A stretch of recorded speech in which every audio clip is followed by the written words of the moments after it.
I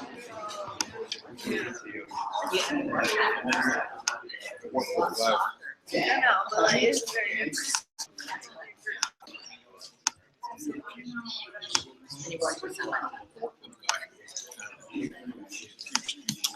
Good evening and welcome to the Science in the News lecture series. We'll be getting started in just a few minutes with More Than a Messenger, The Secret Life of RNA. Throughout the lecture, please feel free to ask questions, and we will ask the questions to the speakers during the question breaks. Also, feel free to fill out the form below to give us feedback on your viewing experience. We appreciate any feedback you have for us, and we hope you enjoy the lecture. Again, we'll be getting started in just a few minutes. Really not.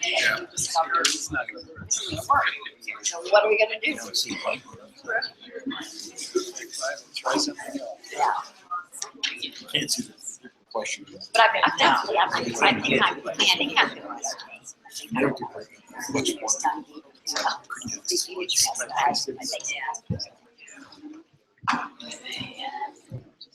Yeah, I don't think too bad of a mess.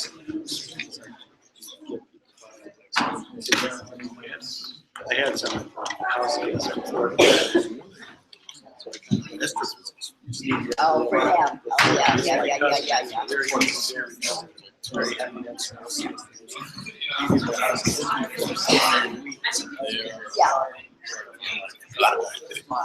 Yeah. It's so easy. It's like You still want them to come back. Like, that's kind of that's really, they're really hard. Yeah. What was it? I'm learning so much about it. I think it's frustrating. It's really old house. And they'll find everybody.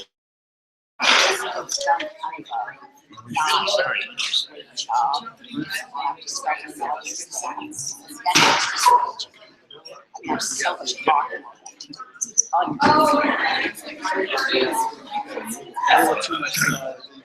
Yes. Okay. Yeah. Well, I had a my daughter came to visit. That's Royce. She slept. I don't know why she slept in the basement. Is that going? Yeah. It started? Thank you. Something's wrong with the basement. Kid, something's with the basement. And she said it seemed really good. So Good evening, everyone. We're going to get started. Welcome, everyone, to the Science in the News lecture series. I'm Kelsey. I'm Minnie. And we are the co-directors of Science in the News. Science in the News is a graduate student group based at Harvard University, and our goal is to bring together scientists and non-scientists with fun events like this and some others that provide opportunities for you guys to mingle with scientists, ask your questions that you may have, and learn about the current research that's going on in various fields right now. So I want to tell you about some other events that we have going on. This is our second to last lecture of this lecture series. So our last one will be next week, Wednesday, same time, same place. The physics of evolution, equations shed new light on nature's mysteries. So that should be a good one to close out the series. But in addition, we always have year-round events going on called Science by the Pint. This is our version of the Science Cafe. It takes place at the Burn and Davis Square. And the second Monday of every month, we have this event where we invite a scientist and members of their lab. The scientist gives a short introduction to their work and what they do, and then they spend the rest of the time mingling from table to table about answering questions and talking about their research in a more one-on-one level with you guys. So we have one coming up this Monday, actually, with Dr. Sasalov, a weather report from an exoplanet, clouds and rain in a place 40 light years away. And that will be at 7 p.m. at the Burn and Davis Square. It's also a restaurant, so you don't have to be 21 and up. Although if you're 21 and up, you can have some pints. So Vinny's going to tell you about how tonight will work. All right. So again, I see a lot of familiar faces in the audience. Welcome back. I do see some new faces as well. So welcome to your first Science in the News lecture. I just want to give you an overview of how tonight's going to work. So each lecture is basically split into 3 parts that are about 20 to 30 minutes each. And today's lecture will be presented by Radhika, Matt, and Ilana, really fantastic graduate students in the Biological and Biomedical Sciences program over here at Harvard. So what they'll be doing within those 20 to 30 minutes is giving you brief overviews, and then they'll pause at certain points for questions. So we ask that you hold your questions up until those times. You can also feel free between the second and third part. There will be a short break of about 10 minutes, and you can feel free to come ask questions to our lecturers about anything and everything. We also have an optional lab tour after the lecture, and we'll be touring Dr. Cliff Tatum's lab. If you were here for the Aging and Regeneration lecture, and you went on the lab tour, it'll be the same lab, but you'll be seeing different stuff.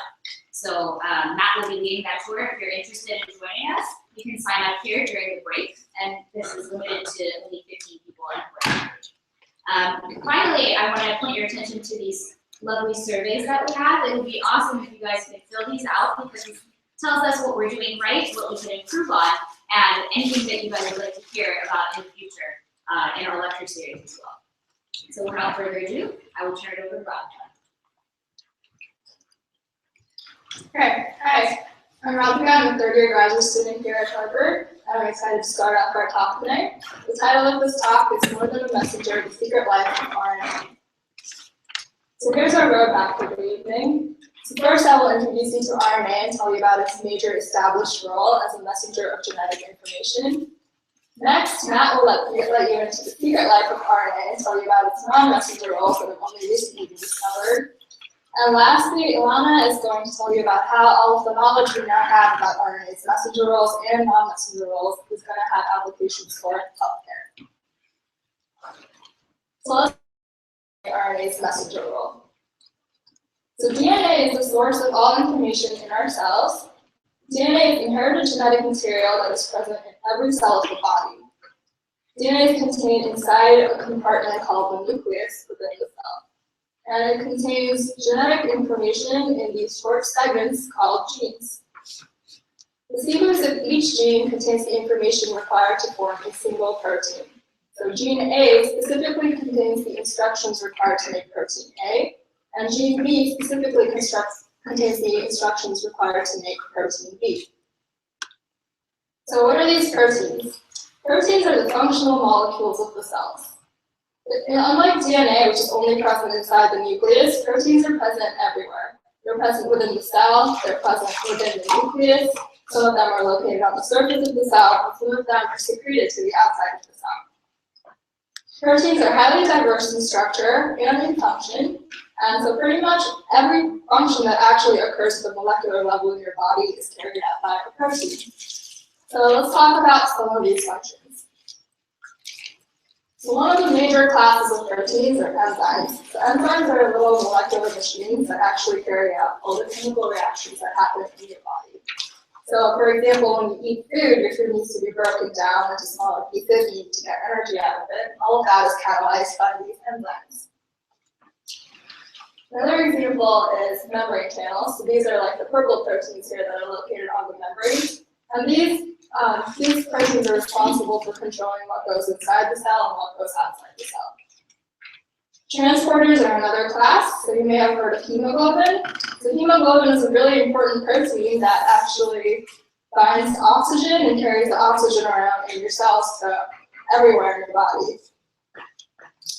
Hormones are one of the class of proteins that are actually secreted. So you probably know insulin and testosterone and estrogen. So all of these are produced by different glands, and they go around and signal in your body. These are all proteins. The last one is antibodies, which are produced by the cells of your immune system, and these fight infections. So there's a lot of diversity in proteins, but the most important thing that I want you guys to learn from this is that every single protein is encoded by a single gene on DNA. So how is this information actually contained in genes? So DNA consists of 4 bases: adenine, cytosine, thymine, and guanine.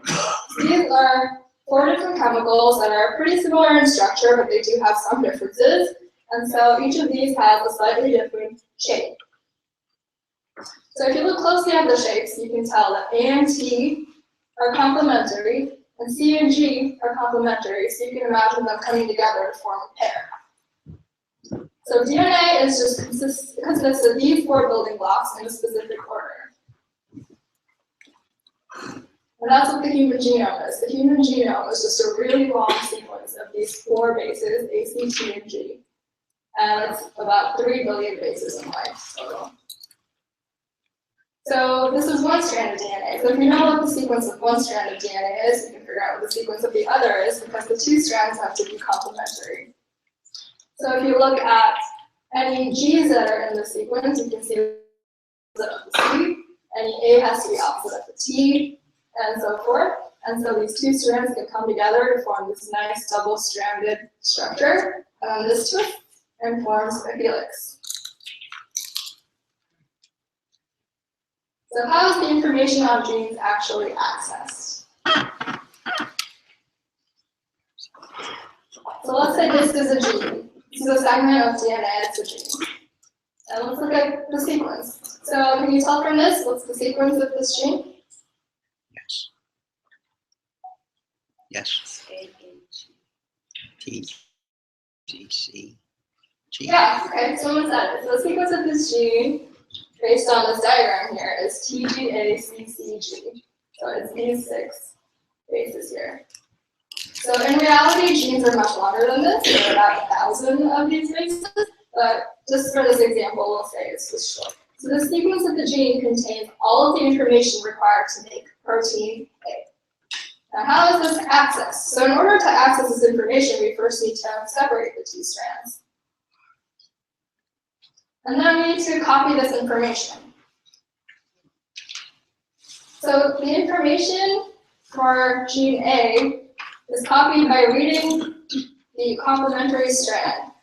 And these are colored a different color because these are no longer DNA bases, these are RNA bases. So they use the same base pairing that we talked about earlier for the DNA, but now the RNA and DNA can base pair the same way and they have the same shapes. And this is what is called messenger RNA. So messenger RNA is in essence just a copy of the sequence of the gene. So comparing DNA and RNA both consist of 4 distinct bases. DNA consists of the 4 bases called A, C, T, and G, and RNA is A, C, U, and G. So T is thymine and U is uracil. So they have slightly different chemical structures, but these structures, the changes in the chemical structures don't affect their overall shape. So just like A and T can pair up, A and U can pair up. But this is one of the things that makes RNA and DNA chemically different. DNA has a length of 3 billion bases. It contains every gene that is found in your genome, whereas RNA is much shorter. RNA is only 1,000 bases, approximately. That's the length of a single gene. DNA is double-stranded, RNA is single-stranded. DNA is confined to the nucleus, whereas RNA is created in the nucleus where the DNA is, then it travels outside. DNA has very high stability. It's partially due to its structure. It's this double helix. That's a very long structure, so it doesn't get degraded or anything very easily, and it's confined to called the nucleus. And so your DNA stays in your cell as long as the cell is alive. So some of our cells, like our skin cells, turn over pretty quickly, but we have some cells like neurons that are actually in your body your entire lifetime. So that DNA is capable of being stable for up to 80, 90 years or more. Whereas RNA, on the other hand, is very low stability. So RNA is created, it does its job in creating proteins, and then it gets degraded. So it only lasts in the order of minutes. So this process that we just talked about is called transcription. This is the process by which the information contained on a gene is copied to a matching strand of messenger RNA. And this is what it looks like in a cell. So you make a copy of the gene on this piece of RNA, and then the piece of RNA travels outside. And now we have to talk about the rest of this process, right? We haven't talked about how this actually creates protein. So that is called translation. Translation is the process by which the instructions on messenger RNA are actually used to create protein. The genetic code is translated by this little thing called a ribosome. So how does this ribosome work? The ribosome reads three bases at a time. So if this is our sequence of our messenger RNA, it's first going to read AAC, then it's going to read AGA, CUG, and then ACC. You can think of these like words. So we have to now translate the words, and we're going to do this using the genetic code. So let's try this. So the first word here is AAC. So in order to read this, we're going to start from the center. So the first letter is an A. So now we only focus on this quarter of the circle here. So we have A, and then we have another A, and then we have C. And this gives us asparagine.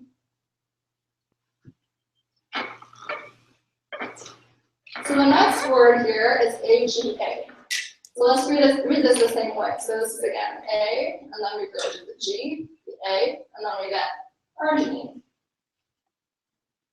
The next one is CUG. Anyone want to try it? Leucine. Great, leucine, yes.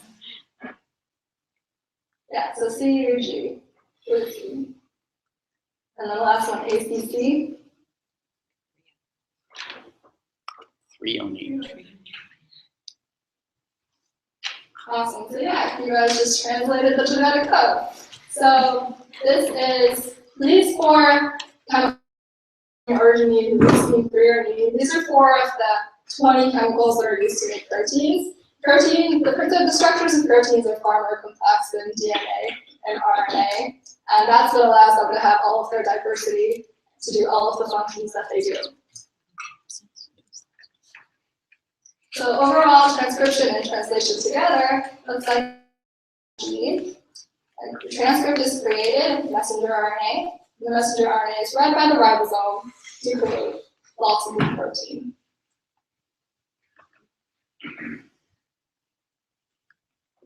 And so this is the messenger role of RNA. Sequence on a gene within DNA is copied onto RNA in a process called transcription. And then this messenger RNA is read to protein in a process called translation. And this is so important that it's called the central dogma of molecular biology, because this explains how all of our genetic information is actually converted into something real and functional in the cell. Questions, anyone, before we move on? Yeah. Just could you explain to complete novice, what is it that drives those reactions, or how are they driven? Okay, so the question is, how are these reactions driven? What makes them happen? Okay, so do you mean, okay, like the DNA strand separating and actually forming the RNA? Yeah. Great question. So the answer to that question is proteins. Proteins are molecular machines that do almost every function in the cell. And all of these are also functions that are catalyzed by proteins. So it's pretty complicated, too complicated to go into in detail. There's a protein called RNA polymerase, which actually does the job of making the RNA strand from the DNA strand. There's a protein called helicase, which is job is to actually separate the 2 DNA strands. So all of this is actually carried out by proteins. Okay. So now we understand the messenger role of RNA. So we know it's important in converting DNA to protein. But is it just an intermediate? Can anything really do this job? Like, is it really that important? So to understand this, let's use an analogy. So let's think of constructing a building, not just any building, the Empire State. So there's a blueprint to make the Empire State, right? There's a blueprint that has all of the instructions you need to make. Lay down the foundation to create every floor of this building, to design the electrical wiring of this building, to paint it, what colors should be, all of this. But who's actually making the building? It's someone specific whose job it is to lay down the foundation. Someone whose job it is to do the electrical part of it, paint it. And then we need someone to program the elevators. We need a lot of different people to do this job. Now, we could give all these people a blueprint. We could give them the master plan to do everything. But would that really let them do their job? They would probably get confused. So in order for them to actually do their job properly, what they really need is a specific list of instructions. Each of these people needs a to-do list so they know what they're specifically supposed to do. because they have the skills to do their job, but they probably don't have the skills to do all the rest, right? And so this will allow each person to do their part of stakeholder to actually be constructed. So let's compare this to the human body, which, trust me, is just as complicated, if not more, than the Empire State. So we have our DNA. Our DNA contains all of the information required to make the human body. It contains all of the information to go from a single cell all the way to a fully functioning human, right? But what is actually doing all of the functions? We have all of these different cells. We have neurons in our brain that we need to do our thinking and reacting to stimuli. We need our blood cells to get oxygen everywhere in the body. We need our muscle cells in order to move. We need our intestinal cells in order to digest food. We also need pancreatic cells, liver cells, all of these different types of cells. Now, all of these cells, we could give them DNA, but would they really know what to do with it again? Would they really be able to perform their specific functions with just DNA? They probably need more specific instructions, and these instructions are the form of messenger RNAs. So the function of the cell is dependent upon the protein that it contains. So we can focus in on muscle cells. Muscle cells need myosin. Myosin is necessary for muscles in order for them to expand and contract. And then pancreatic cells need to make insulin because that's their job. Their job is to make this hormone called insulin, which is secreted into the bloodstream so you can control the blood sugar levels. And it's very important that these do their jobs properly because if they don't, then you could get diseases like diabetes. But every single cell contains every gene that is required to make every protein, right? They all have the same DNA. So again, this is where messenger RNA is important because it allows cells to specialize. So if you look into a muscle cell, they both have the myosin gene, they both have the insulin gene. So what's different? What's different is that in the muscle cell, only the myosin gene is actually transcribed. It's the only one, or not the only one, but the insulin gene is not transcribed in this muscle cell. Whereas in the pancreatic cell, the insulin gene is transcribed and the myosin gene is not. And then once these are transcribed, they're both translated. And so in the muscle cell, you're able to make lots of myosin, and the muscle cell is able to do its job. And the pancreatic cell is transcribed and translated and able to make insulin, which leaves the cell.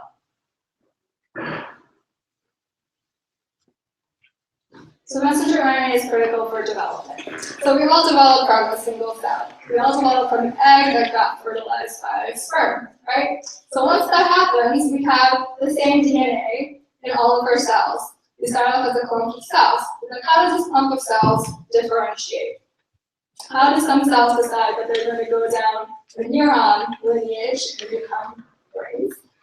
How do some cells go down a liver lineage and become livers? How do some cells become muscle? How does this process happen? Cells differentiate by transcribing messenger RNAs from lineage-specific genes. So this clump of cells, even though they all have the same DNA, they're going to have different RNAs. So, and this is going to allow them to actually produce different proteins, and then they're going to start to look different, and they're going to start to actually be able to perform different functions. And transcription factors are these proteins that regulate which messenger RNAs are actually transcribed. So this is still like an active area of research. We don't know how, like what specifically drives the development of every lineage. But one example in our office for muscle lineage, there's a transcription factor called MyoD, which is the master transcription factor of this lineage.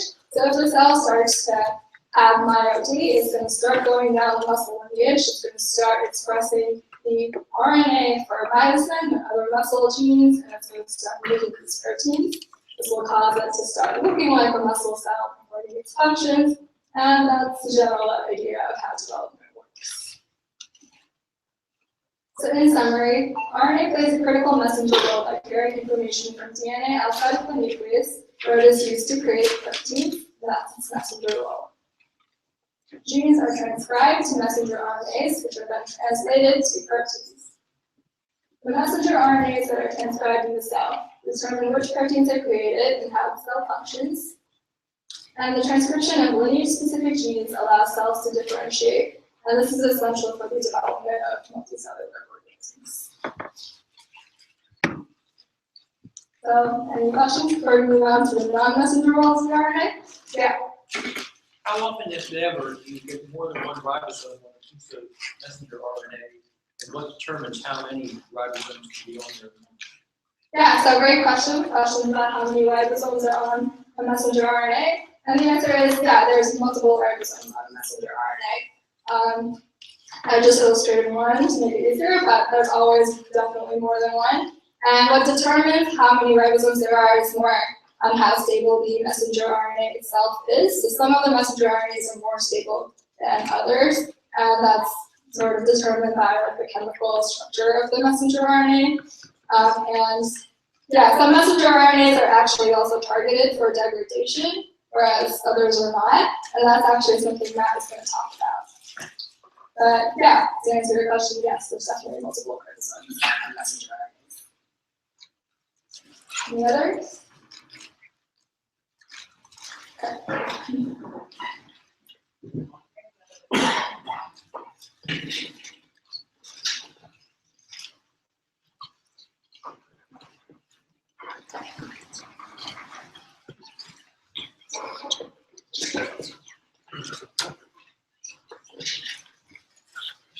Can everybody hear me? Great. So now that Radha has told you about the messenger roles of RNA, as she already said, I'm going to go on and tell you about the non-messenger roles of RNA, as it says we're hard to. So as Radha told you, traditionally RNA has been relegated to merely an intermediary role between information storage in the form of DNA and functionality in the form of proteins. But is that really the case? What else might RNA be doing? So before we jump right into exactly what the non-messenger roles of RNA are, it's important to understand the scale of what's going on in the cell. So as Radha mentioned, there's 3 billion bases within the human genome. And these 3 billion bases are separated across 46 strands called chromosomes. But how much of this DNA is actually encoding proteins? How much of it is transcribed into RNA and then translated into proteins? Can anyone guess? Any number, go for it. 5%. So this is an interesting question because, as you might have guessed from what Radhika said, since the proteins are doing so many important functions within a cell, you might guess that this number is very high. But as we see on the next slide, that isn't necessarily the case. Before I tell you the answer, can anyone guess how much the genome is actually transcribed? So this is how much of it is made into RNA, as opposed to how much is made into protein.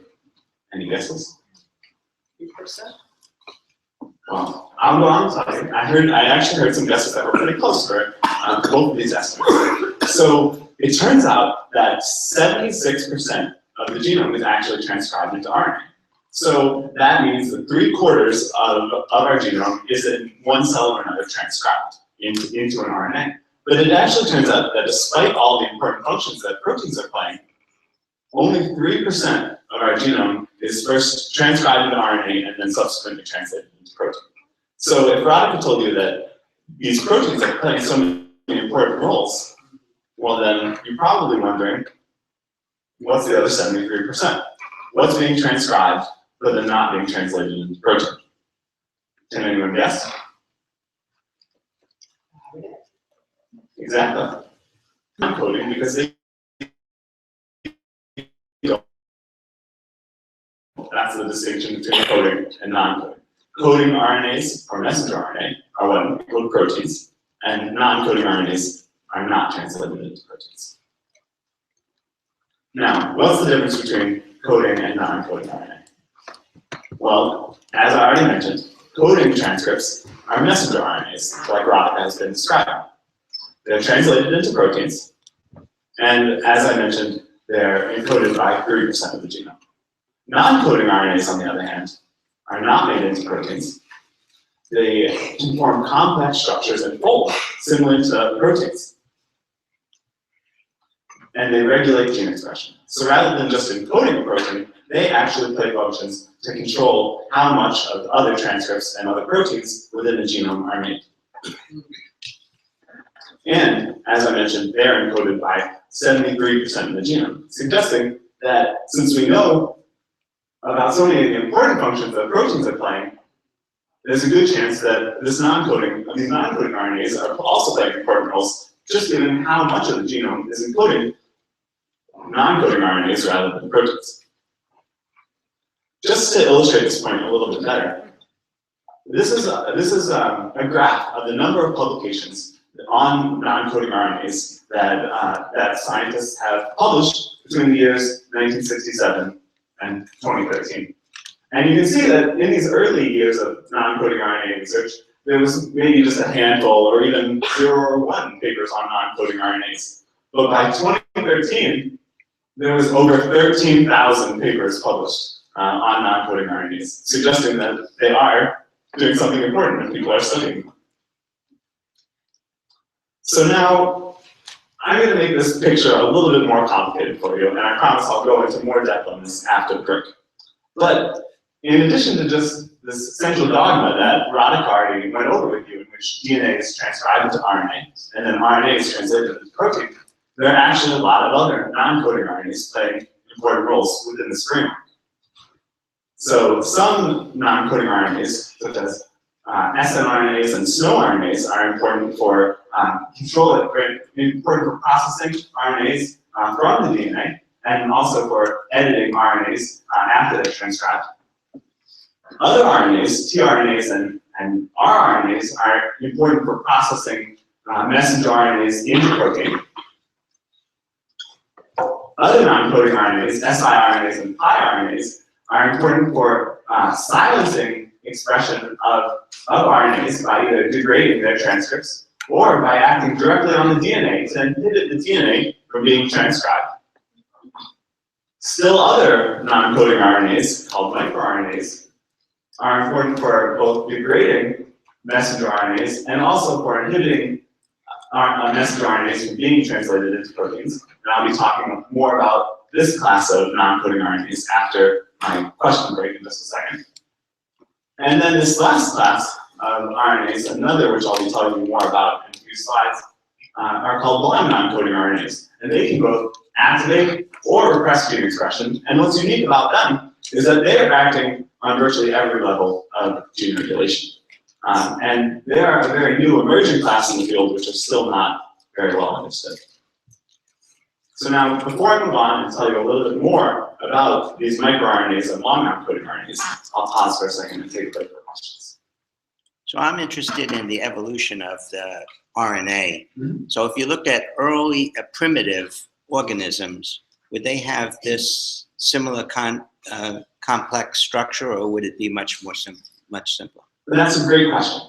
And so it turns out that one of the emerging themes in the field is that the non-coding portion of the genome, which is both the portion of the genome which is transcribed into these non-coding RNAs that I've been telling you about, and also the portion of the genome which is not transcribed into any RNAs, it's thought that those segments of the genome are what account for a lot of the increased organismal complexity that we see. So humans and other animals all have very similar numbers of proteins.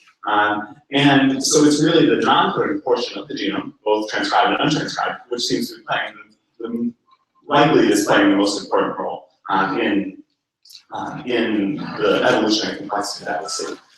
But if you turn back the clock even further, this is something that we are not really going to be able to get into depth about, but it turns out that before cells have really evolved, one of the thoughts in the field is that there might have been an RNA world.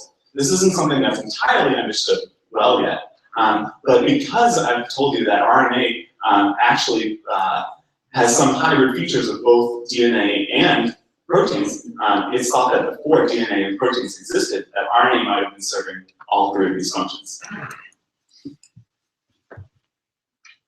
Are all of those non-coding RNAs also only composed of the same 4 bases as the messenger RNA?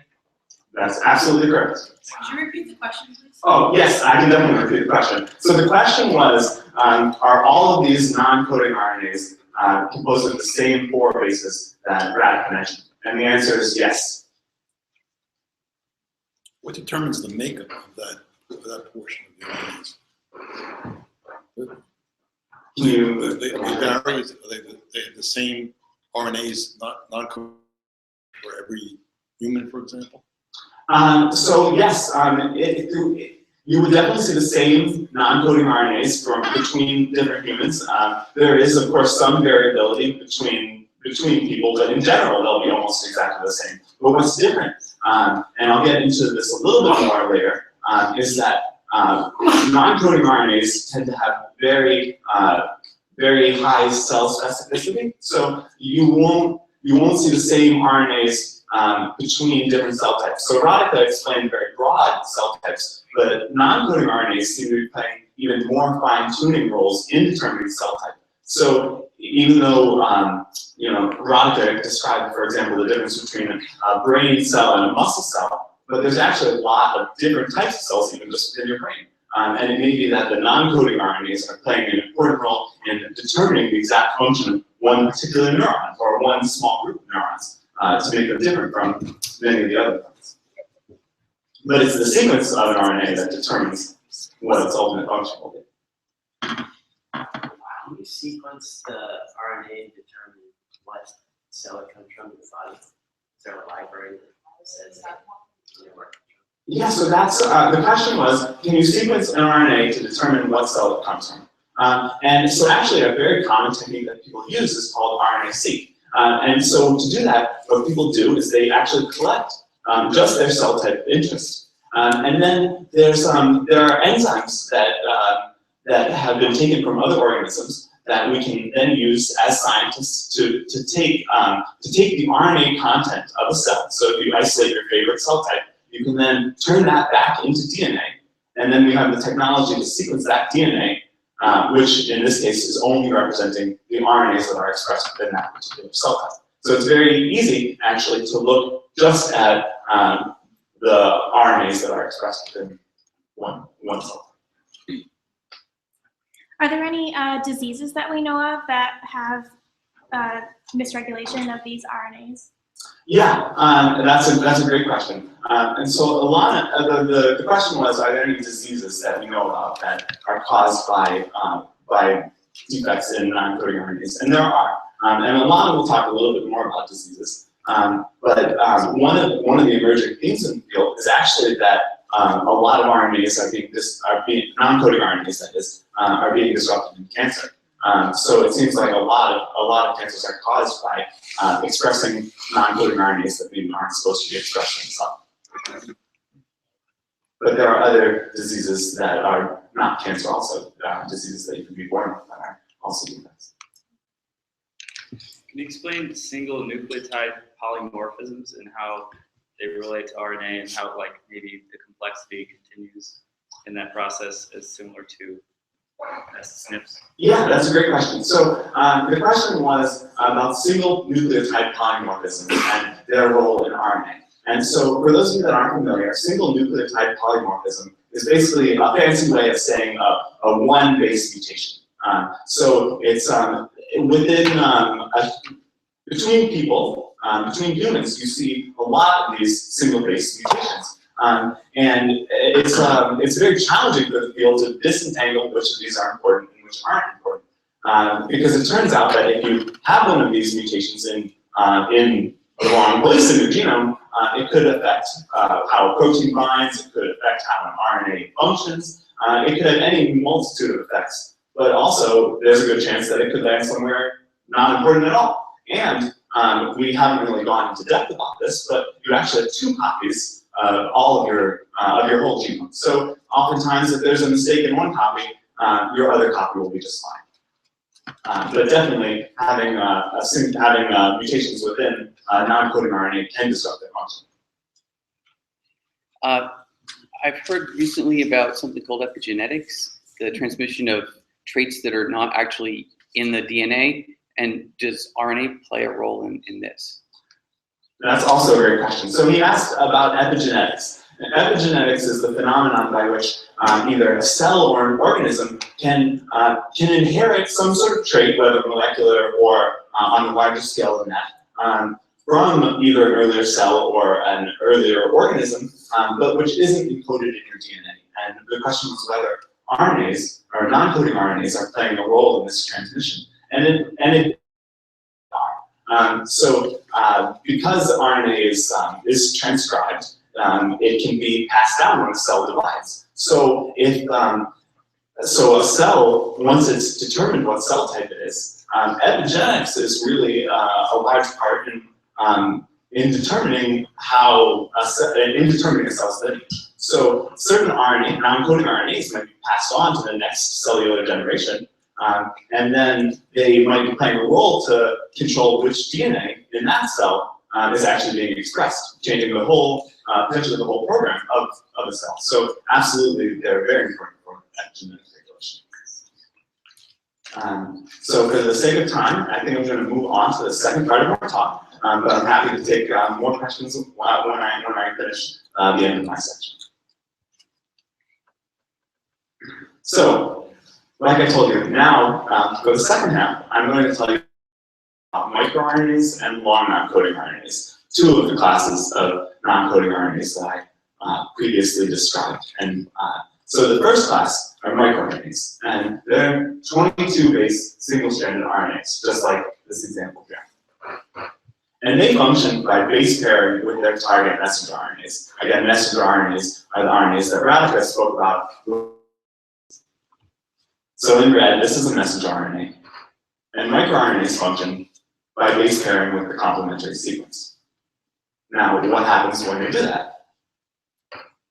Two things can happen. First, it can result in the degradation of the messenger RNA, which would stop it from being translated into protein, or it can disrupt the machinery which is actually responsible for translating the proteins. It can inhibit the ribosomes that Radhika was discussing, and stop them from actually being able to bind to the messenger RNA, which also keeps it from being translated.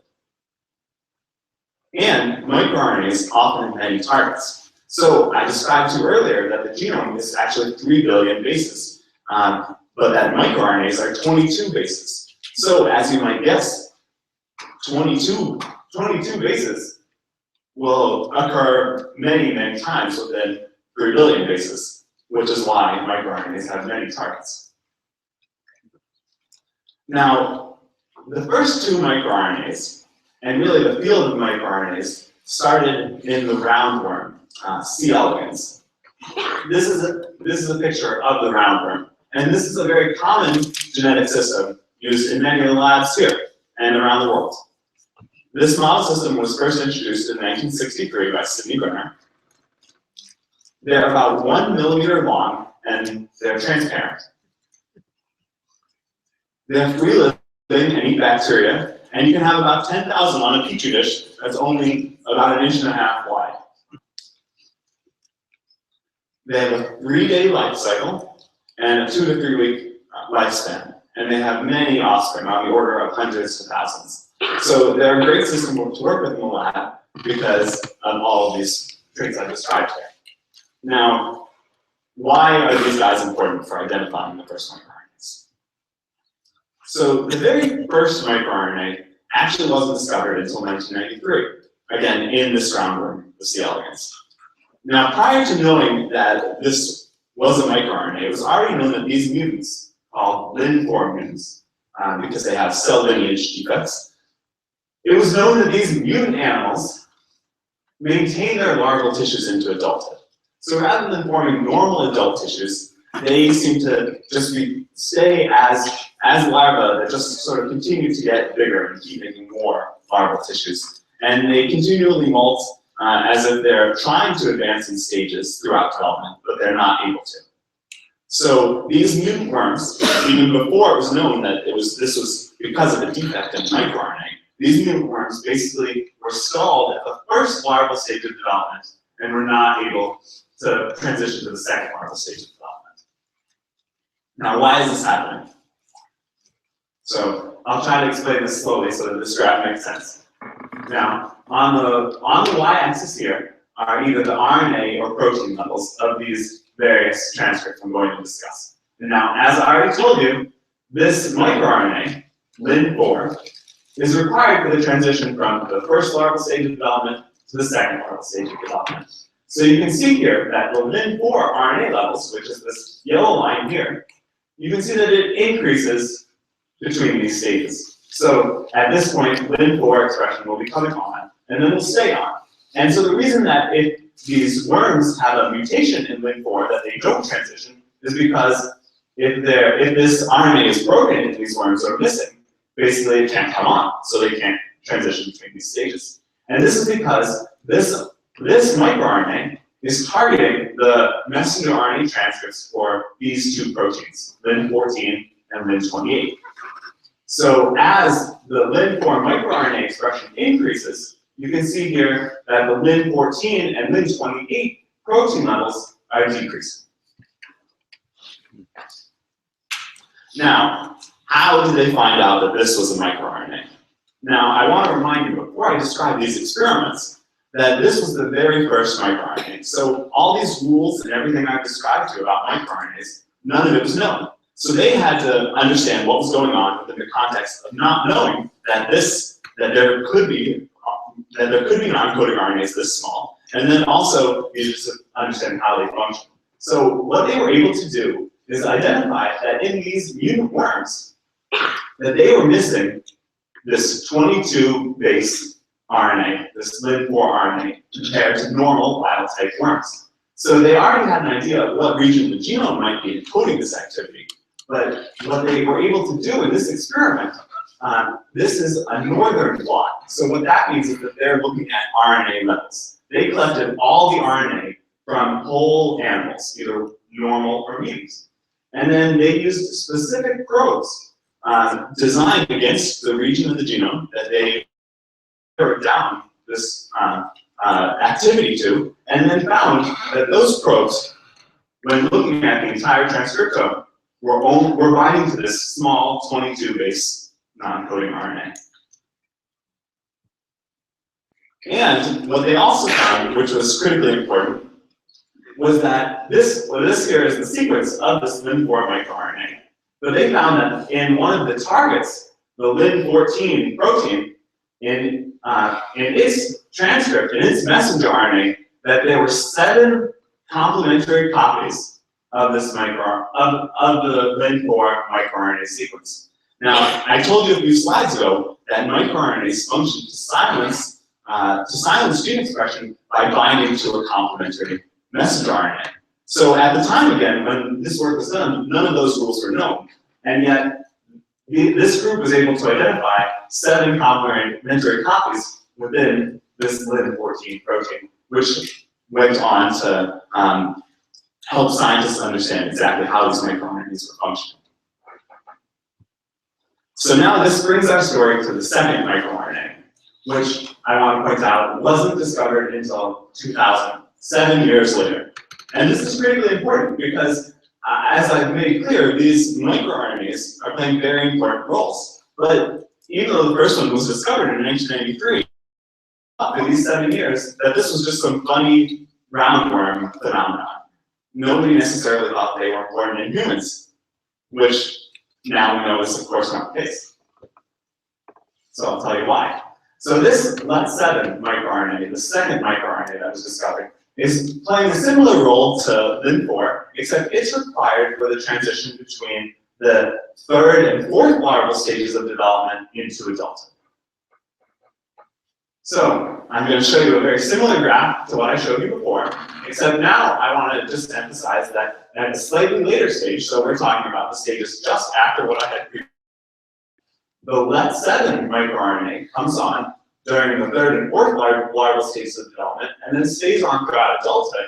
And this is important because it negatively regulates this Lin41 protein. So as LET7 turns on, Lin41 turns off, and that's required for this transition. But why is this important, and why did this lead to the understanding that microRNAs were important? That's because of the sequence of this RNA. So it was discovered that this microRNA, as opposed to the first microRNA which was discovered, is actually conserved, meaning that it's present in the same sequence throughout almost all bilateral animals. So bilateral animals, that includes humans, that's almost all animals within the animal kingdom. It doesn't include sponges or jellyfish, but almost any other animal you can imagine is going to have a microRNA. It's called Ret7, and it's going to be identical, or almost identical, to the microRNA that was discovered in these roundworms, C. elegans, and is also identical in these fruit flies, Drosophila melanogaster, and is also identical in humans. And in case you're wondering what these diagrams are, microRNAs, I didn't have a chance to go through, but they're actually processed from these longer 60 base sequences into these final 22 base single-stranded sequences, which are highlighted in gray. And if you were to look through all these bases, you'd see that this 22 base sequence is 100% identical. So now just a little bit more about human microRNAs. So Ret7, as I just mentioned, was the first microRNA discovered in humans in 2000 with this work that discovered it in C. elegans. We now know that humans actually have 18 copies of this Ret7 family of microRNA. And they're all predicted to have between 1,000 and 8,000 of their own targets. So like I told you, these microRNAs have a lot of targets because they're small. And this is just to give you a scale of just how many they actually have. And recent estimates suggest that, that humans have about 4,500 microRNAs.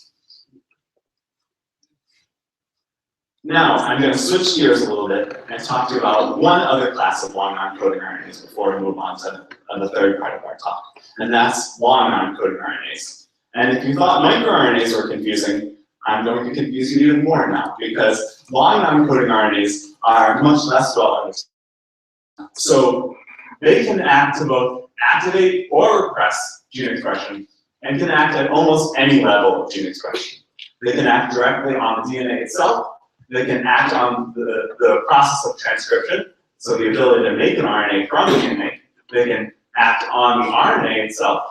They can act on translation, affect the ability of the RNA to be made into proteins, and they can modulate the activity of proteins. So the thinking in the field now is really that they're not a single class, not just long non-coding RNAs, but rather they're multiple classes of molecules which are so new that they're really, the rules of how they're functioning haven't been entirely disentangled. So what is a long non-coding RNA? Well, first, it doesn't encode proteins. They range in size similar to messenger RNAs. So this lower range is just based off of purification protocols that scientists use. But they can be up to hundreds of thousands of bases long. So very different than microRNAs, which I said were 22 bases. They repress gene expression, as I already mentioned. And one of the most important features is that they can fold into very complex structures. So I told you microRNAs are just these small 22 base single-stranded RNAs. But long non-coding RNAs can actually fold into structures like this, which have many, many different complex parts which are not well understood. So this is actually the very first structure of a long non-coding RNA. And it's a steroid receptor activator. But there aren't very good rules yet for how the structure of an RNA relates to what its function is. And estimates suggest that there could be as many as 113,000 long non-coding RNAs in the human genome. This number is very much in flux though. So just to give you a little bit more perspective, we have a very good idea that there are about 20,000 protein coding genes in the genome. And I think that the research suggests that it is clear there are more long non-coding RNAs than there are proteins, but it might not be as high as this number, or it might be even higher. So I wouldn't take this figure as a 100% estimate, just one of the most current estimates. So how are long non-coding RNAs work? As I've already told you several times, they can either activate or repress gene expression. But to do this, they can interact directly with the DNA So here you can see that a portion of this non-coding RNA is base pairing with the DNA itself. So it could be tethered to just one specific location within your DNA. And then these other domains on this non-coding RNA might be playing other functions to recruit some sort of activity to your DNA. Long non-coding RNAs can also bind to messenger RNAs. So this could be happening, again, by a sequence-based mechanism. And this could be to tether an RNA, again, to some other proteins, or to tether to a certain location within the genome, or to modify its activity directly. And then, because long non-coding RNAs can fold, they're able to have non-sequence specific interactions also. So just like Radhika described that proteins can fold, these long non-coding RNAs can fold, just like I showed you on the last slide. And because of that folding activity, can have all sorts of different interactions with proteins, which again give them more functionality because of all the diverse roles that proteins play. So now I'm going to give you one example of a long non-coding RNA. This wasn't the first long non-coding RNA to be discovered, but it is one of the most well understood and arguably one of the most important. So it was first discovered in 1992, and it's called EXIST. And it's required to silence the expression of one of the female X chromosomes. Now I'm going to explain exactly what that means. So in human males, I told you many slides back that there are 46 chromosomes. 2 of these chromosomes are the X and the Y chromosome in males, or 2 X chromosomes in females. And they're important for determining whether you're male or female. So males have a single X chromosome and a single Y chromosome, but females have 2 X chromosomes. So there has to be some sort of solution for how our cells know how much transcription to occur on the X chromosome. Because basically, if the same amount of transcription were occurring on all of these X chromosomes, then you have twice as much transcription from all of these genes in females as you would in males. So our cells have a very clever way of decreasing this dosage in females by half. And this is called dosage compensation. So our cells can actually silence, or our female cells, not mine, can silence one of these X chromosomes. So how is this happening? Well, this right here is a picture of a cell. All that you can see right now is the nucleus. So that's what's in blue. And the nucleus, again, is where all the DNA is stored in the cell. So in yellow is DNA in the 2 X chromosomes. So again, as I mentioned, we have 2 copies of every chromosome. And except for the sex chromosomes, which females have 2 X's, and males have 1 X and 1 Y. So this is the active X chromosome. You can see the DNA is highlighted in yellow here. And then this yellow dot here is the inactive X chromosome. And we know that this is the inactive X chromosome because in red is the EXIST RNA. And what the EXIST RNA is doing is actually coding the entire inactive chromosome. And by surrounding the whole inactive X chromosome DNA with all of these non-coding RNA transcripts, it is actually able to change the configuration of the DNA by recruiting other proteins in order to compact that entire chromosome in order to make it less accessible to be transcribed into RNA. So now just to review before we go on to Alana's part, I want to remind you of some of the differences between messenger RNA, microRNAs, and RNAs. Messenger RNAs can encode proteins. So they have the potential to encode proteins, whereas microRNAs and long non-coding RNAs are non-coding. Messenger RNAs mainly don't have regulatory potential. That is, they're encoding a specific protein, and that's their main job. Whereas microRNAs and long non-coding RNAs, their main role is to regulate gene expression.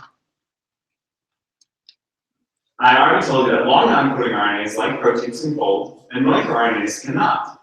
Messenger RNAs, they might actually be folding, but this is something that isn't understood very well yet, because for a long time it's been thought they're only playing this messenger function. So it's possible that these messenger RNAs are actually playing some regulatory function similar to long non-coding RNAs. But this is something that hasn't been explored very much yet in the field.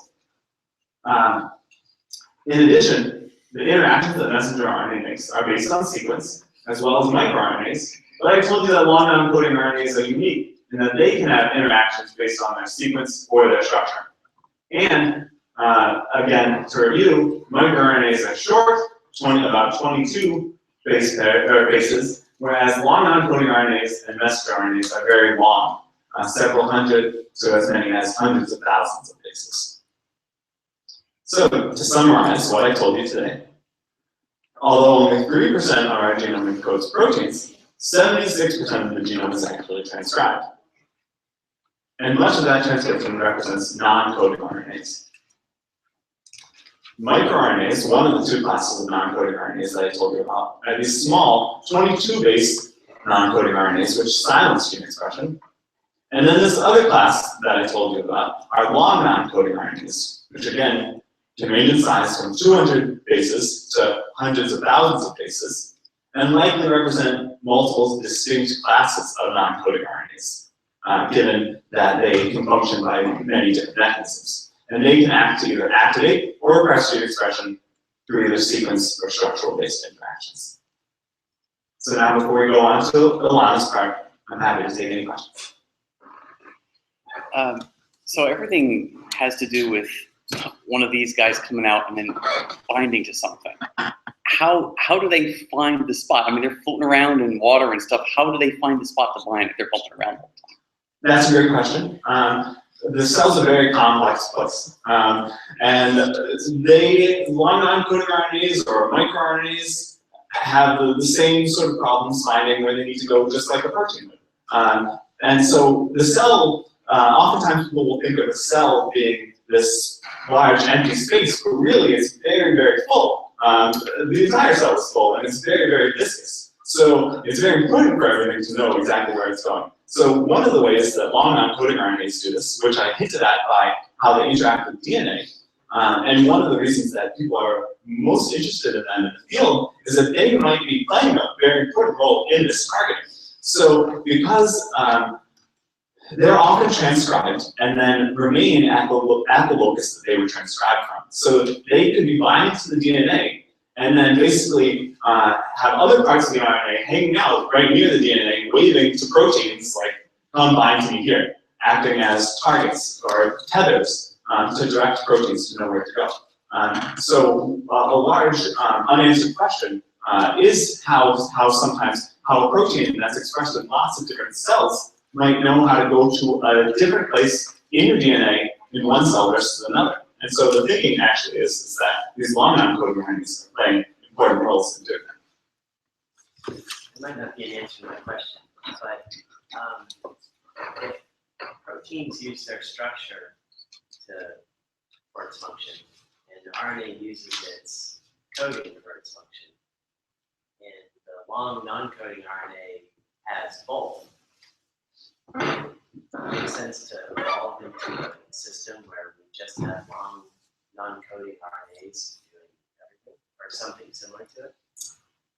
That's a great question. So the question was, if messenger RNAs are playing this important sequence-based role in their interactions, and proteins are playing these important structural roles in determining their interactions, but that these long non-coding RNAs can play roles in both having sequence-based and structural-based interactions, would we ever evolve into a system in which everything were long non-coding RNAs? And I don't think that that's the case. In fact, I think that if anything, as I alluded to in the earlier question period, there's this thought that there might have been a whole RNA world, and that RNA might have been playing all of these roles at one point. But it actually turns out that we evolved DNA and proteins because there are advantages to having DNA and proteins. DNA is very, very stable. So you wouldn't necessarily want RNA to be your genetic material because your DNA is much better at maintaining the right sequence. So if you had a genome made of RNA, then you'd be much more likely to get a lot more mutations, which would make maintaining all the important functions that your cells are doing more difficult. And they also are less likely to, you also need proteins for a very simple reason, because as Radhika went through in depth, the sequence of the DNA and then the sequence of the RNA are what encode a protein. So when you have mutations in the sequences that are important for determining the eventual sequence of the protein, if you mutate those DNA sequences, it can disrupt what amino acids or protein building blocks are put together, and can then completely disrupt the function of a protein. So if you want to maintain the same function throughout generations, a protein might be a better way to do it. Whereas long non-coding RNAs provide a new and faster way to evolve more unique, adaptable functions within very specific cell types, or a function that's very highly conserved throughout evolution. You'd be much better off with a protein, because long non-coding RNAs aren't subject to the same sequence constraints. Because they're not functioning by encoding a particular protein, their sequence can vary a lot while maintaining their function, but it also means that only small parts of these RNAs might be important for those functions, which means if you mutate them too much over the course of an evolution, it would be a lot harder to essentially maintain the same function as a protein. Right. I'm happy to talk more in depth about that. Yeah, I was just going to add something to that. The other reason that those long non-coding RNAs probably would not replace, say, a protein, which can do a machine-type job in your cell, is that proteins are less easy to break down into small pieces. They last longer in your cell. So if you have a machine that you want in your cell to do a job for several days or even a year, that might be too long, but for several days, for example, it's going to last a lot longer than an RNA molecule, which gets broken down much more quickly in your cell, which makes proteins very valuable in ways that RNA is not always as valuable, because RNA doesn't live as long in your cells. Right, so for those of you listening on the live stream, if you couldn't hear Ilana, she said that proteins could also be more important than long non-coding RNAs for some roles based on their stability, which is definitely the case, and even more so for something that's secreted outside of the cell, then those conditions are even more likely to degrade. You talk about DNA like self-structuring, or like how that works, like we're able to program it in a certain way, and how RNA might play a role in proteins to go back and create them. Do you know much about that? I mean, like what the future potential is of that kind of technology in creating structures that we can program, like at a micro scale DNA. I see. Okay. So the question was, I had talked about how RNAs might be playing a role in controlling what proteins are recruited to regulate the structure of our DNA, and whether that can be harnessed as a technique for scientists to use. Excuse me. And so Ilana will actually get a little bit more into how RNAs can be used for therapeutics. But just as a preview, so there are RNAs that can be introduced to a cell, which can in fact control the conformation of the DNA. So you can make these,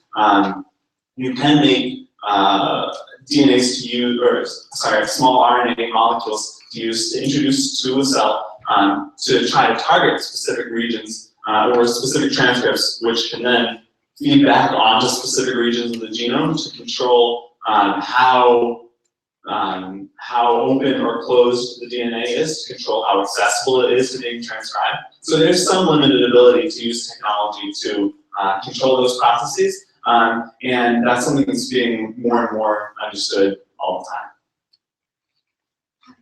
How does the non-coding RNA help in protein folding? Can you give an example? So the question was, how do non-coding RNAs help in protein folding?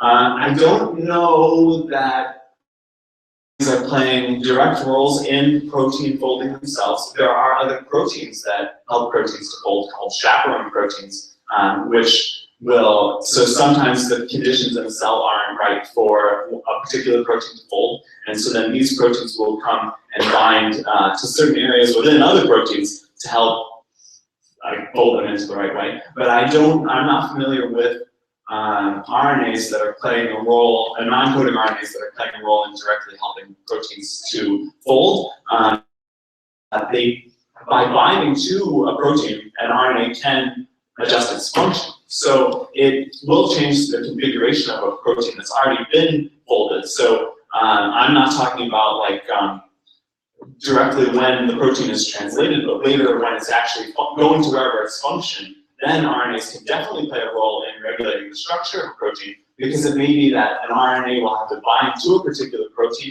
either to allow the protein to do its normal activity, or to allow the protein to go to wherever it actually needs to be to function. So they definitely are important in modulating their activity, but I'm not sure that they're playing a role in the initial folding of the proteins themselves as they're being translated. If that helps, I'm happy to talk about that more. Yeah, that's great. I read an article recently that said that it had always been a mystery why the letters of the DNA alphabet, why several sets of them coded the exact same component. Mm-hmm. And what I read was that even though they generate the same component, the ambiguity was actually folding instructions. Yeah, so the question was about why there are multiple different of these 3 base sequences that encode the same amino acids or protein building blocks. The question, he stated that maybe these differences are playing roles in controlling how efficiently a protein is folded. And so that's definitely the case. So we didn't go into very much depth about this, but there are these RNAs called tRNAs and rRNAs, transfer RNAs and ribosomal RNAs. And they are required to facilitate the translation of proteins from messenger RNA. And so these 3 base sequences that Radhika was explaining to you, they can, for each of those 3 bases, or for the different combinations that encode the same amino acid, they have a different tRNA, a different transfer RNA that binds to that 3 base sequence. But then some different tRNAs can recruit the same amino acids, but not necessarily at the same efficiency. So you want to use one of these 3 base sequences over another, even if they encode the same amino acid, because then using one of the sequences might allow you to build that protein more quickly or more efficiently. So I guess in that sense, the folding is very much entangled with it being made.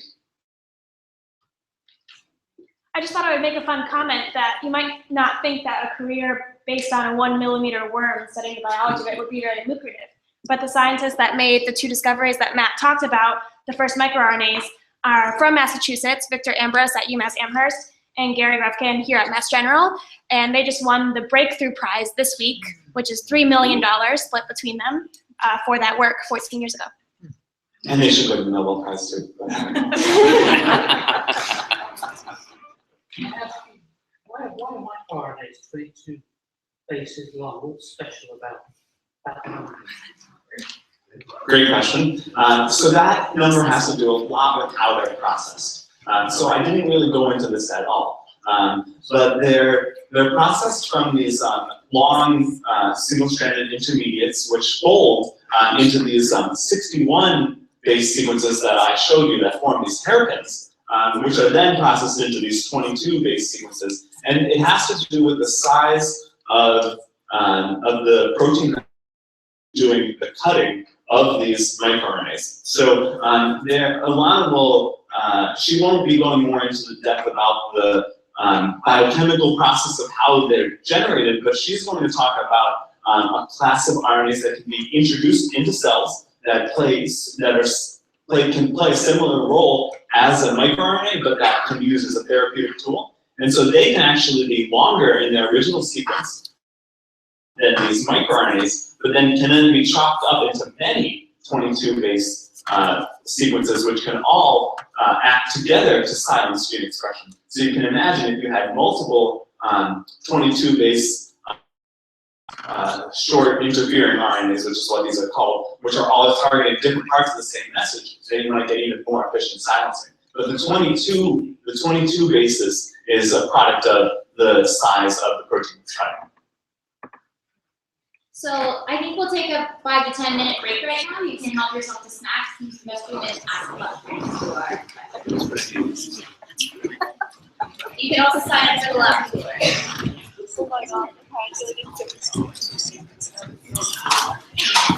And for our live stream viewers, we will be back in about 5 to 10 minutes.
the most well understood, more traditional role of RNA. And then you heard from Matt about the types of things that we're discovering RNA can do beyond protein. So now I'm gonna switch gears a little bit and go science and talk to you about how we're taking that knowledge that we learned about RNA. Oh, I'm sorry. Is it on now? There we go. So I'm going to talk to you about how we're taking what we learned about RNA and we're starting to apply it to the healthcare field and therapeutics. So RNA and healthcare. So first I'm going to talk to you about what causes disease in a very broad way, so we're all kind of on the same page. Then we'll talk about the way that we've traditionally treated disease with drugs, and then I will come around to how we are using different types of RNA to treat diseases either with too much protein or with not enough protein. So first we're going to talk about what can cause disease. So in this cell, you can see that, as Radhika pointed out earlier, DNA is in the nucleus, and then RNA, which is pictured, but with RNA, which is not pictured, we get a variety of different types of protein in the cell. And this lets for all this healthy cell. Now, there are a couple of types of unhealthy cells that we can imagine. And the first example is an unhealthy cell that has too much protein. So in this slide, you can see that there's way too much red protein compared to all the other types of protein. And the kinds of diseases that can be caused by too much of a certain protein are cancer, certain types of viral infections such as Ebola, which has been a lot in the news recently, and also there are a variety of genetic disorders such as Huntington's disease, which is a neurodegenerative, a little bit more about it later. And all of these types of diseases can be caused by too much of a certain type of protein in your body, in your cells. On the flip side, you can have diseases caused by no protein. So in this example, you can see that now the red protein is just completely. And sometimes losing a protein isn't that big of a deal. So for example, let's say the orange protein, which looks sort of like red, might do a similar job to the red protein, in which case it can sort of just pick up the slack. And you would never notice that you were missing that protein, the red protein in your cell. But sometimes if you're missing the red protein, it does a really important job. And now your cell is going to have some problems because it's missing a really key component to the machinery that helps it to work. So the kinds of diseases that might be caused by loss of the protein are a variety of diseases, often genetic, such as cystic fibrosis, which you may have heard of. I'm going to talk a little bit more about that one later. There are a variety of tumor syndromes, which are similar to, which cause cancer, which are caused by loss of the protein instead of too much of the protein. And another specific example is macular degeneration, or vision loss caused by loss of protein in your eye. So before we talk about the RNA applications, let's switch gears again and talk about how we traditionally think about treating disease. So usually, historically, when we think about treating disease, we use drugs. So if you have a headache, you go home and you take some ibuprofen. And ibuprofen contains a type of small molecular drug. So drugs are small molecules, and usually they're used to turn a protein off. So you can already think of maybe a problem with this, right? I just told you about diseases that have no protein. And that would mean that drugs would have a pretty difficult time having any effect. Because usually they almost always target a protein, and they usually turn it off. Rarely there are cases where we have found a protein or a small molecule that will turn a protein on and make it work even more. So just as a visual here, you've got your drug, and you pull your pills out of your containers. And if we were to zoom in a lot, you would see a small molecule such as this one, which is not a real molecule. I made it up for your purposes. And it would have tons and tons and tons in this one small protein. It would target the protein that you wanted to turn off, and it would hopefully solve your problem. So how do drugs actually work? So Radhika and Matt both kind of told you about protein, which is the machine that does all of the jobs in your cell. It's kind of the handyman and everything in between. So in a traditional method for drugging a protein, you have a protein, and it usually has something that we call an active site. What that means is that this is the lock on your protein. And what this lock usually does is it finds its key, it binds to it, and in binding to it, it does its job. So if it were If it were a protein that helps break down your food, it would bind your sugar molecule that you just ate, and then it would break it down into smaller pieces.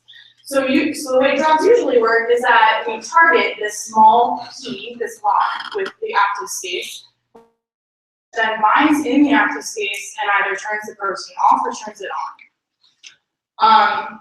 However, there are a lot of types of proteins that are not druggable by this paradigm.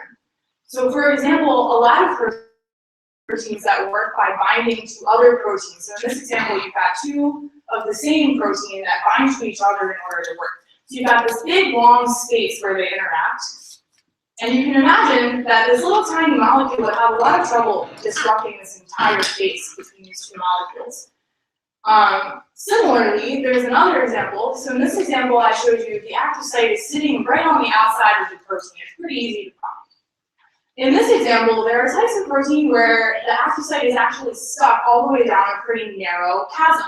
Now you've got this problem where the drug can find the protein, but it can't get in. So these are just two of the major examples, but there are a lot of examples where drugs can't actually, the way that we think about drugs, have an effect on a certain disease. So now we're going to come back to RNA, which is obviously the focus of this talk.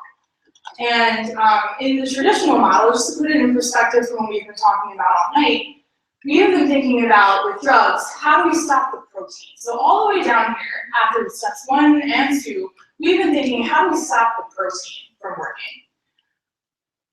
But the question becomes, what if we stopped focusing all the way down here and started focusing up here? What if we just stopped the protein from existing altogether? So that's going to be the next part that I'll talk about, which is how we're thinking about diseases that are caused by too much protein. And we could possibly knock the protein out of existence altogether by stopping it at the RNA level.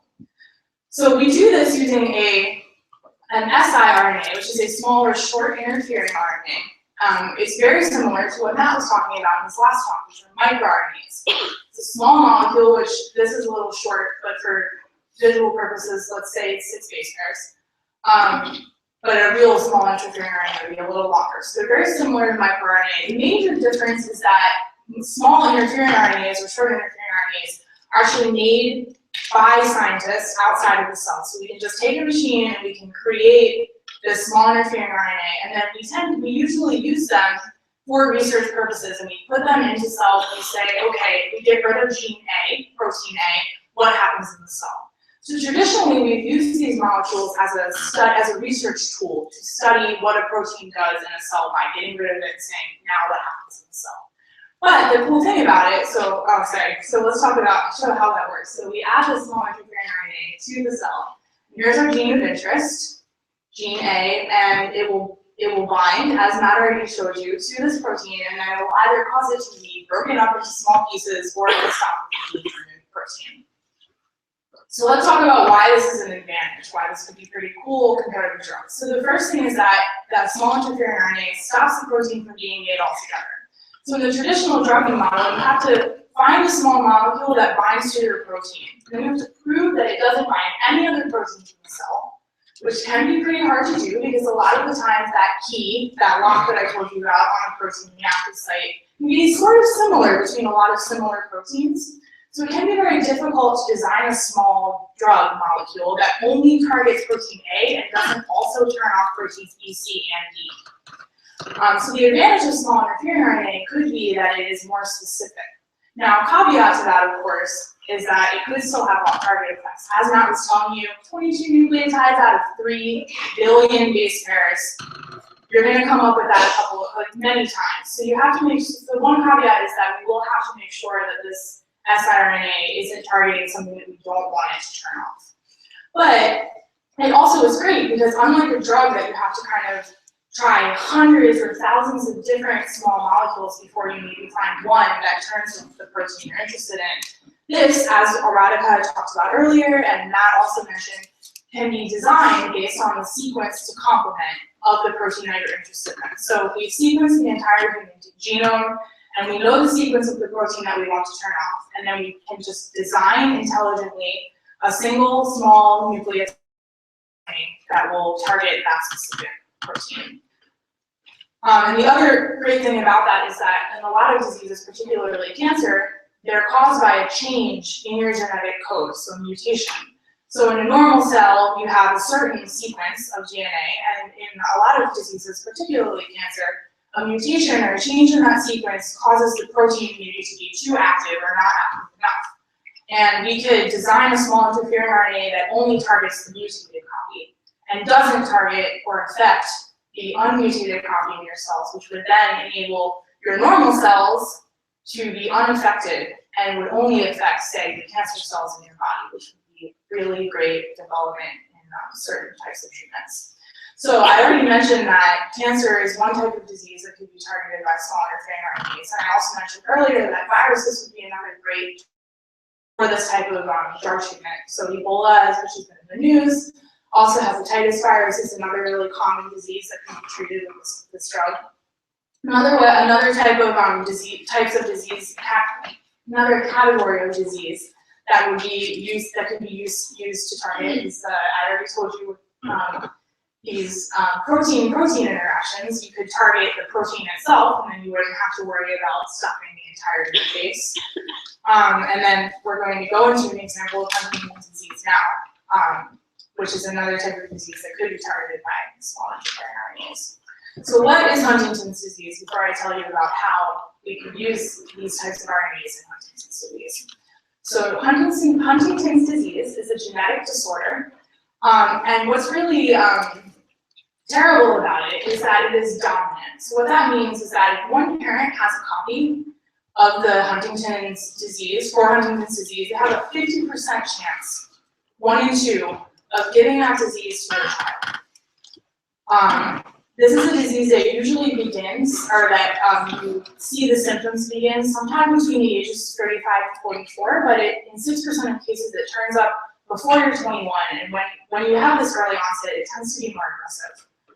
And it's symptomatic of you slowly lose control of your muscles over time, and also your brain degenerates into dementia.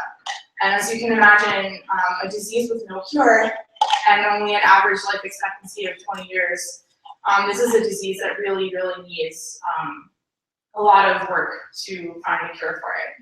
So let's talk about how Huntington's disease works. So Huntington's disease is caused by this protein, huntingtin, which is actually present in all of the brain cells, all your neurons. So HTT is an abbreviation for huntingtin. And in all your brain cells, in healthy and even people with the disease, they have this copy HTT. The people who get Huntington's disease, however, also have this mutated copy of the gene. And the thing about this disease is that if you have even one copy, so let's say there's only a small amount, you still have regular Huntingtin in your neuron. Just the presence of even some of this mutated protein is enough to cause the disease. We're not entirely sure how that works yet, but we do know that the presence of the mutated Huntingtin is enough to cause Huntington's disease. So how might small interfering RNAs work in this disease? So if we have this disease where the mutated or green Huntingtin protein exists, we could use small interfering RNAs, target the mRNA, the messenger RNA, and then just get rid of the protein altogether. Now, you have a bunch of cells that are only filled with your normal protein, and thus, in theory, you would be able to have a patient who maybe they have a copy of the mutated Huntingtin protein, but they would never present with symptoms of Huntington's disease. So let's summarize the first part before we have a quick questions session. Small interfering RNAs can be used to target unwanted proteins before they're ever made. And the types of diseases you could use that in, obviously, are diseases that have too much of the protein, and also in diseases that have traditionally been considered non-druggable because of the way that they either interact with other proteins or the location of that active site would lock on that protein. So before we go on, does anyone have any questions? Yeah? Since RNA is less, I'm wondering whether those shapes of RNA are stable enough to exist such that you could actually deliver them into the cells such that they could do anything. And along those lines, has this mechanism for treatment been used for anything at all yet? Okay, so there were two questions there. The first question was, we talked about how RNA is not very stable. So can we use this treatment and actually get it to the cells that we want them to get to in the body? The second part of the question was, has it been done yet? So in answer to your first question, that is a challenge that researchers are working to overcome, and I'm actually going to tell you about it a little later. So if I don't fully answer it at the end, we can come back to it. And the second answer to your question is that yes, they are starting to be tested, occasionally have been used in human subjects, although the majority of testing right now is in cell culture and animal models. But one example that comes to mind, that if you've been following the news about the Ebola virus, is that they have used some small interfering RNA treatments in humans in cases of extreme need. Yep, anyone else? Okay, Okay, the question for the live stream.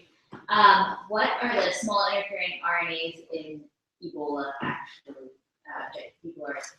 Yeah, okay, so actually I have some slides for that and I took them out. So the question was, what do the small interfering RNAs in Ebola actually target?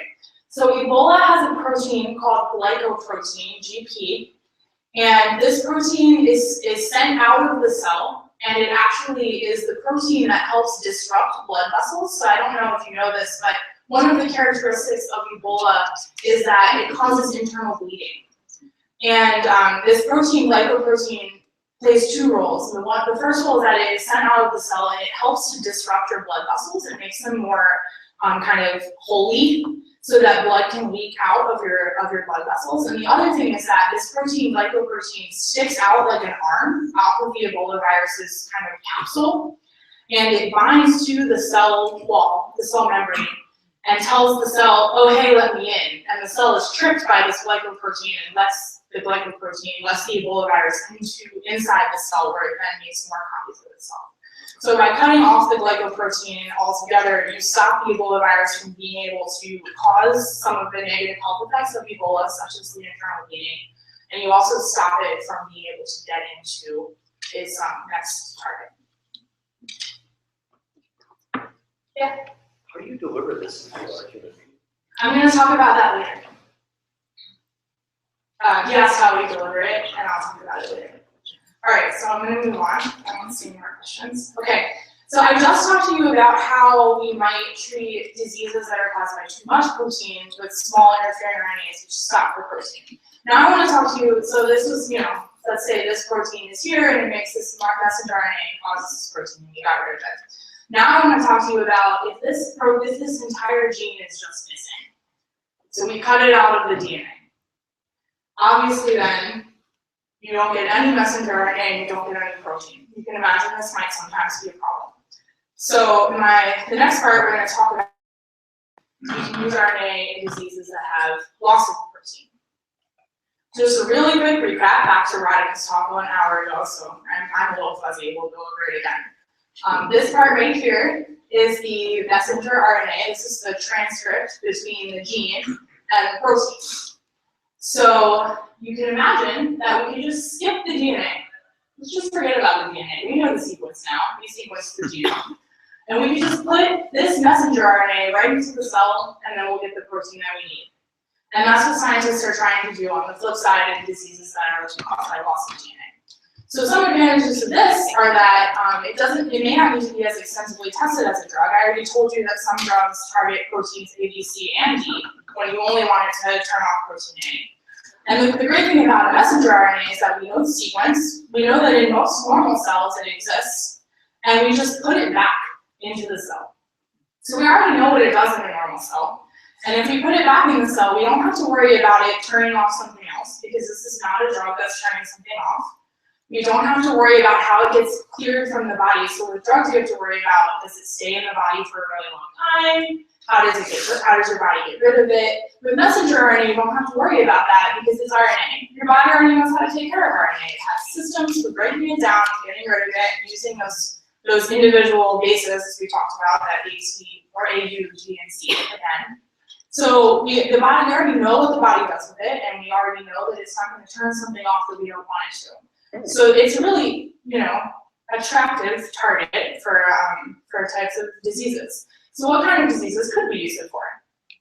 It's good for diseases that are characterized by loss of a protein. So some of you may have heard of the BRCA gene in breast cancer. And this is a gene that if you have a loss of a copy or a loss of 2 copies is indicative of a much higher risk of developing breast cancer. And for example, if you were to just give back the BRCA gene to someone who had lost it, maybe you could keep them from developing breast cancer. And others a variety of rare diseases that are caused by loss of the gene, one of which is cystic fibrosis. And I'm going to use that as an example to walk you through how this may work in a specific disease. So before we go to the example, what is cystic fibrosis? Cystic fibrosis is a genetic disorder. And it's one of the most common rare genetic disorders in people of European descent in the United States. It afflicts approximately 30,000 people. And the people who have it only have a life expectancy of 37 to 40 years, which is, not nearly as long as the average life expectancy of a healthy individual in the United States. So some symptoms of this disease are difficulty breathing, lung infections. So this is a disease that afflicts multiple parts of your body, but primarily the lung. And it causes difficulty breathing. People who have cystic fibrosis tend to get lung infections much more frequently than people in the rest of the population. And they also tend to have poor growth and poor weight gain. So they have trouble gaining weight and keeping weight on. And this is another disease that has no cure. One of the most common treatments for the disease often ends up being a double lung transplant. And transplants in general are very difficult to come by, so you can imagine that needing 2 lungs at the same time makes this a very difficult disease to live with, to treat in general. So let's talk about how this disease works. In normal cells, you have this protein which sits on the wall between the inside and the outside of the cell. And these little green dots are ions, so things like calcium. You get it from salt, you get it from milk, and these usually need to be able to pass between the inside and the outside of the cell, because you need a certain level of these ions inside your cell to be healthy. So this is in a normal cell. In a person with cystic fibrosis, and there's a lot of different ways you can get cystic fibrosis, and they all affect this protein. In some people, you don't have this protein at all, so it's not even on the membrane. In other people, you have the protein, and it's sitting on this membrane, this wall here, but it doesn't work. And what happens is the ions get stuck on one side of the cell membrane. And for reasons that we don't fully understand, as a result of this, especially in the lung, you get this buildup of mucus, which makes it difficult to breathe. And also the mucus turns out to be a really great hiding place for bacteria, which is part of the reason that people with cystic fibrosis get infections at a much higher rate than people in the rest of the population. So you can imagine then, if we could just put the mRNA, the messenger RNA, back into the cell, it wouldn't matter what this guy is doing, because now you have the right protein transcript, and it creates the exact protein that you need, which allows the restoration of the flow of ions between one side of the cell, or one side of the cell wall and the other. So to summarize this part of the talk, messenger RNA, on the flip side from the small interfering RNAs I told you about, puts back protein that your body needs into the body. And it's useful for diseases that are then caused by loss of the protein. So, does anyone have any questions here before I go on to the last part of my talk? Yes? This seems like a really great way of treating things. I'm trying to figure out, are we just in the early stages, and is this exploding in like 5 years, 10 years from now, or do we see like a lot of things? I would say most RNA treatment is still in the early stages, but if you keep your eyes out in the next decade or 2, you're probably going to see a lot more.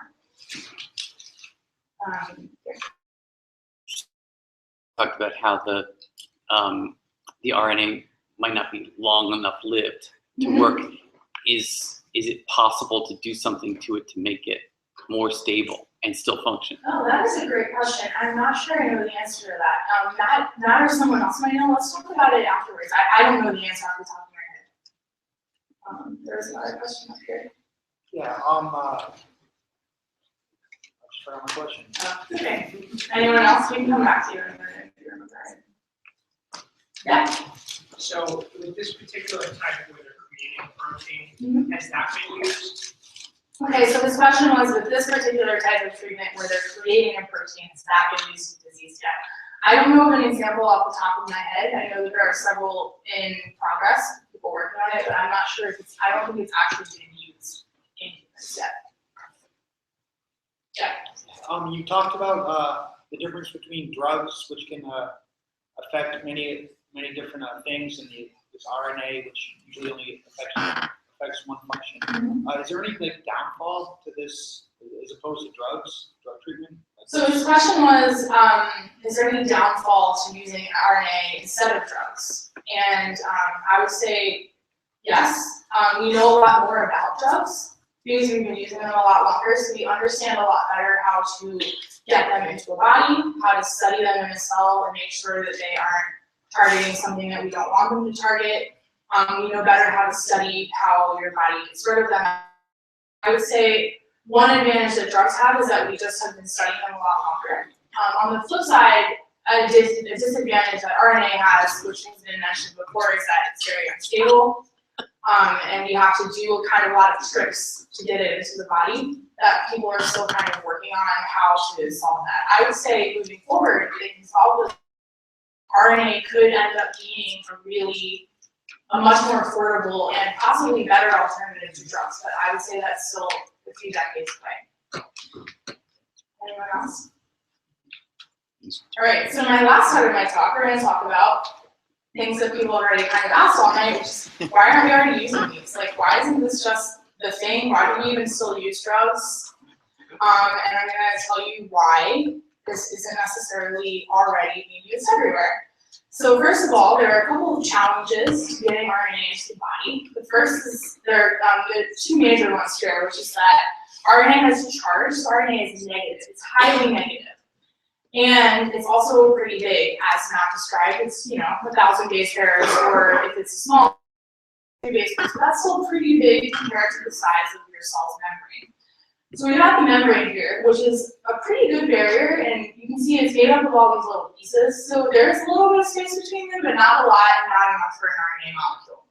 And it separates the outside from the inside. So then you've got these negative RNA molecules, and in water they're great, because water likes to absorb things that have a charge, like negative or positive charge. Problem is that your cell wall is more like oil.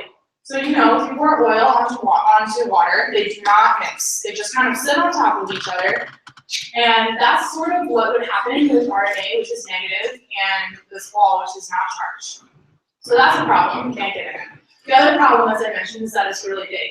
So these drug molecules are really small, and they can kind of just zip past all these little army men, keeping the wall between the outside and the inside. But the RNA molecule is too big for that. So you have to get creative to get it past the membrane.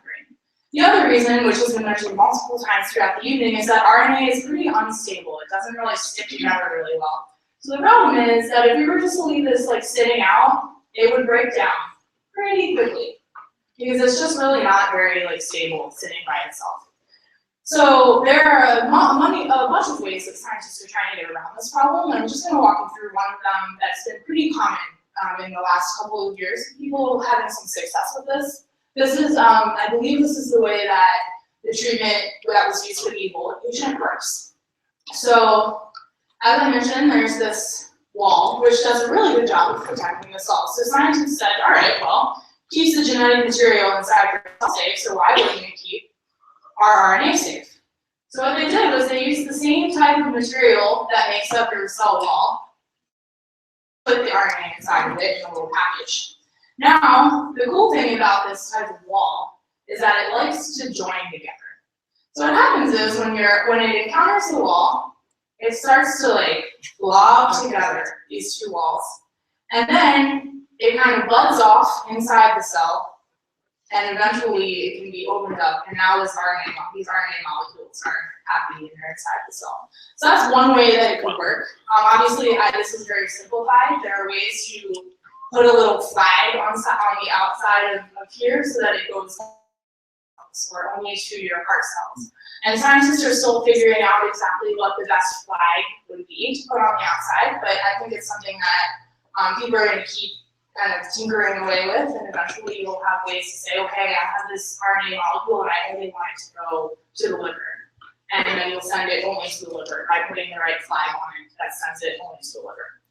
But that is definitely something that's still sort of in the works, and people are spending a lot of time trying to figure that out. So just to summarize, before we do our last question of the question session of the evening, the whole entire talk. So Radhika told you about how RNA has traditionally been considered a sort of messenger between DNA, which has all of the information of the cell, and the protein, which is obviously this little snippet of the information of the DNA.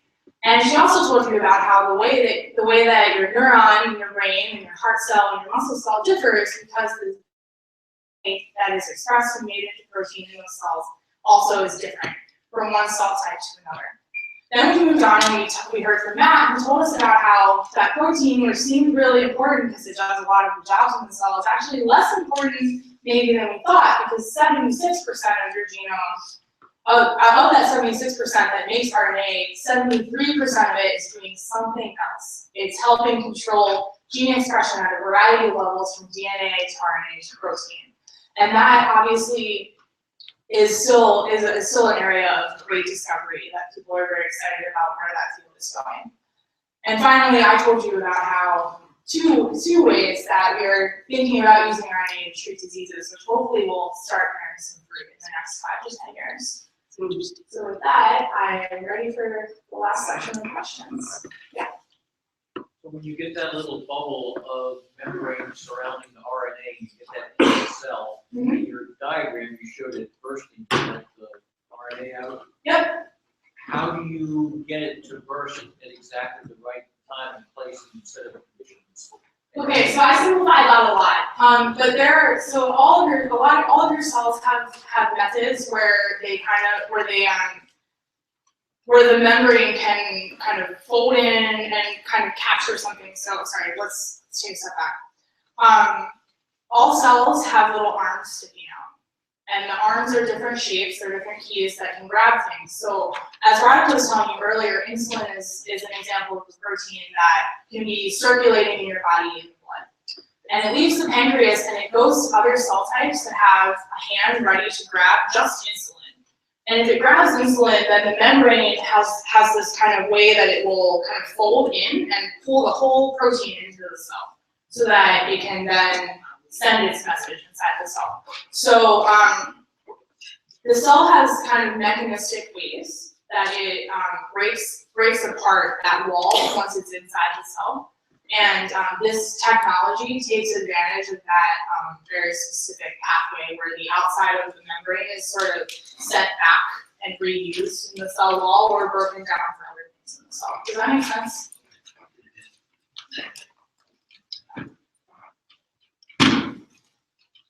Yeah. Do you know if Google's doing much with RNA research? Do I know if Google is doing anything with RNA research? I don't. As far as I know, Google is more of a technology company, but since we all know they've got hands all over the place, they might be. They're probably supporting research.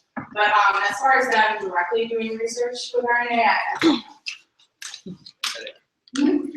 Yeah, I wanted to go back when Radhika was talking about cell differentiation. How does that happen? How do these RNAs differentiate between the same cells? This is the same, initially the same zygote, right? Correct. How does that happen? So the question was, going all the way back to Radhika and how exactly do those original handful of cells in a developing baby become all those different cell types? Because we know that they express different types of RNA once they get to where they're going. But how do they decide? You might know better than I do. I think it's not very well understood. Matt knows. Here. You want to So that's an excellent question, but a very complicated question.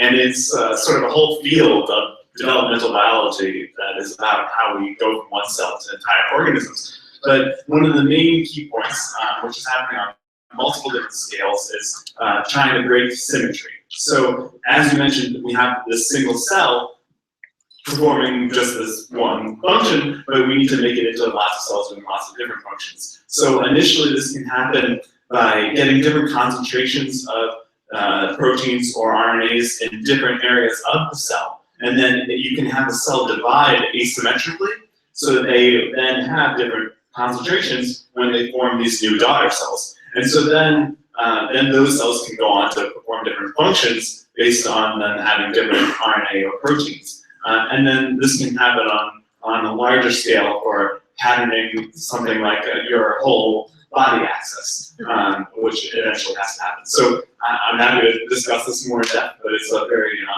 complex problem. Is it position, is it on location Just gonna draw it. program, or is it, does it depend on the position of the, when mitosis happens, right? Is that? It can. So there's so many different mechanisms that our cells are using to make these sorts of decisions that it's happening differently in different cells and in different situations. But yeah, that definitely can happen.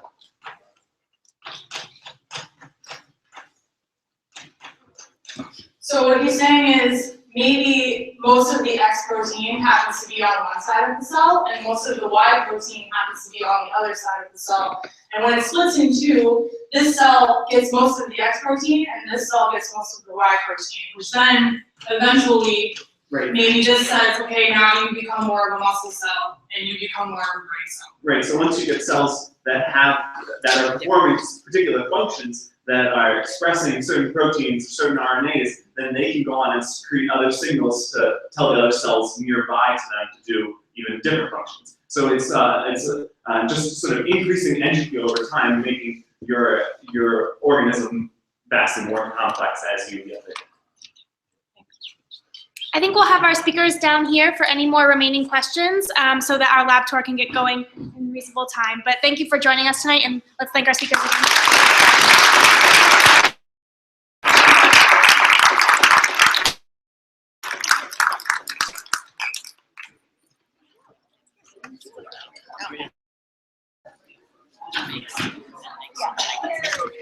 And that's it. We'll be here same time, same place next Wednesday with our last topic lecture series, The Physics of Evolution.